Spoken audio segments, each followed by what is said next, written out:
कुंवर बाबू अभी जा मिक्सिंग करत है, पकड़िए आधा गीत के करिए आधा गीत के करिए मिक्सिंग है।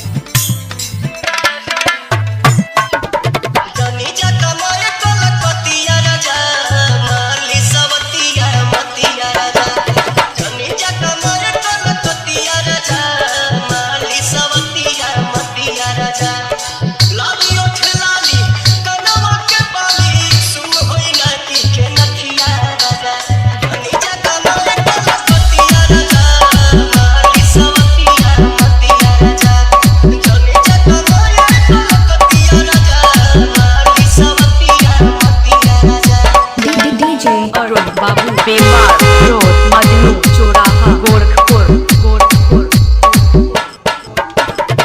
छोड़ी के मेहर हो जाइबा है हार हमरा से बेसी न करियो के यार हे तने रहे ना जा